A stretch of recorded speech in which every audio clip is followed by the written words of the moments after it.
What's up everybody, it's Blunt Guts. Today I'm going to be talking about the time that I got caught with my cart at school. Now before I get any deeper into the story time, I'd really appreciate it if you guys hit the subscribe button, the like button, or even just share with your friends. If you guys fuck with story times, just check out my channel, I have a good amount. Anyways, on to the story. So this story takes place when I was 14 and in 8th grade, and it was the last couple days of 8th grade, bro. So let's just start the story off at the end of 2nd period. I was hyped that 2nd period was over. It's like, fuck yeah, all my friends are in 3rd and 4th period, and then I gotta go to lunch after. And I had a brand new full set. I was hyped as fuck to get faded and just chill with my friends, bro. So instead of going to 3rd period, I just went to the bathroom to go smack it. I go crazy once I get on fucking Mars, put that shit in my pocket, and I just walk out. I'll put the link in the description, but in the video where I showed you guys how to like hide your pens and cards with your pants and hoodie, I showed you guys how to make like a little pocket in your waistband of your pants. And that's what I was gonna do. But in my mind, I couldn't think of any way I can get caught with it just being in my pocket. Cause in my head, I'm like, I never get in trouble. There's no reason for anybody to search me, so I should be chilling.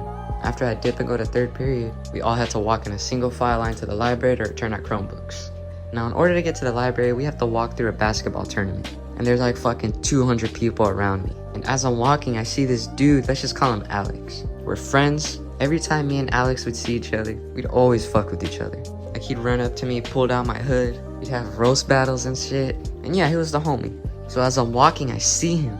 And for a couple days, I've been plotting revenge on this guy, bro. He pulled down my hood, and he started running away, and I couldn't catch up to him. I'm like, fuck, bro, I need to get my revenge. So I run up to Alex, I rip his fucking mask off, and I just bolt full speed to the fucking library. He stopped chasing me after like a couple seconds, but after he stopped chasing me, I just had a horrible thought just flash through my mind. I remembered that the cart was in my pocket, and I just ran full speed, and in my brain, I was just praying that that shit didn't fall out. I put my hand over my pocket to feel if my cart is there. That shit's not there, bro. I go back to where I was running, and like these 3 Asian girls are just holding it, trying to figure out what it is. I went up to them, I was like, yo, that's my really expensive gel pen, I need that. And I just grabbed that shit and dipped. My whole high is ruined at this point. When she gave it back, I noticed that the cart fucking broke. I was like, no way, I just spent my money on this shit. And I was heartbroken. I was having a good ass day. Cart falls out of my pocket because I was being retarded. And now this shit's broken. Once we got back to 3rd period, my teacher told me to stay after class. And when she said that, I knew it was about the cart. So I waited. The principal and vice principal came. We walked to their office. And in my head, I'm just like, damn. My phone has tons of bad shit that'll get me in trouble on it. Cart and battery on me. And this is not gonna look good for me. Basically, they told me that they got multiple reports of like a vape falling out of my pocket. They searched my bag, they found it. They told me to empty my bag, so I just dumped everything out. And I had my broken cart in like a little plastic bag so the oil wouldn't like fucking make my whole backpack sticky. And I had the battery in my little pencil bag. The same pencil bag from the video where my old vice principal searched it. And I'm pretty sure he saw the cart, but he let me off the hook. So she goes through my pencil bag, finds the battery. None of them even saw the cart that was literally just laying on the floor with the rest of my other stuff. But yeah, they're asking me who I got it from, what I'm doing with it, if I'm smoking it. And guys, I was faded as fuck, bro. I gave them the most bullshit story.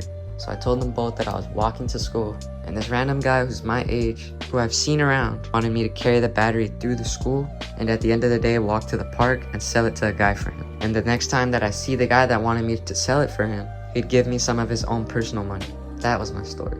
As I was fucking spewing this bullshit out of my mouth, I was just hoping I didn't fuck up the story. I wrote my story on a little statement paper, and when the vice principal read it, she just said, he's lying, and walked out of the room all mad.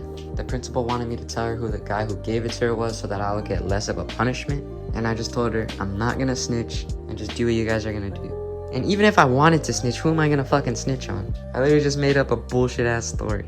After the principal finally realizes that I'm not gonna crack, she gets up, she goes on her computer. Fuck, this is my opportunity. I tried to go on my phone as secretly as possible. I deleted Instagram, Telegram. My heart was beating so fast I can fucking hear that shit. But yeah, when she got back to the table that we were sitting at, she put a paper showing all my grades. And in 7th grade, I had all F's and C's and D's. And in 8th grade, I had all A's and B's. And I was good in all my classes, except the ones where I sat with one of my friends. And my behavior grade in all my classes was good, except for the one class that I had with one of the kids that always gets in trouble a lot. So she was telling me how it was very out of character for me, and that I'm a good kid and that people make mistakes. and that I shouldn't have to throw it all away because I don't want to tell on somebody else. She said she had to call the police if I didn't snitch, so I just kept telling her to just call the police so we can get it over with. She called them, the cop comes in, I give him my story, but I'm not gonna lie guys, I got kind of nervous when this dude walked in. Because in my head I'm like, damn, this guy's experienced with like lying and stuff. I cannot fuck this story up. And this is where I kind of slipped up, guys. So in the part where I had to leave the school and walk to the park, I told the cop that the guy would send me a message at the end of the day of what the guy at the park is gonna look like and where he's gonna be. And as soon as I say those words, I'm just like, a message, bro? He's gonna go through your phone. And I still had some stuff on my phone, bro. The cop says, like a message on a phone? And boom, my brain just comes up with the most bullshit thing ever. If you guys know the game Telephone, I told the cop that at the end of the day, the guy would telephone it to me. He's just looking at me like he does not give a fuck about being in that principal's office. They called my mom. My mom pulled up to the office, sat with me, the principal, and the cop. And the principal and cop were just explaining everything to my mom. The cop leaves. The punishment that I could have gotten was expulsion and being sent to one of those bad kid schools. But what I got was a 2-day suspension, and it doesn't even go on my record. So yeah, the principal is the fucking GOAT. After we wrap everything up, I'm walking out of the office and my mom just starts busting out laughing. You couldn't make up a better story? I was about to bust out laughing in front of that cop. When we were getting in the car, we were just dying. But yeah, if you guys made it to the end of the video, I appreciate it very much. Hit the subscribe button, the like button, and I'm out. Peace.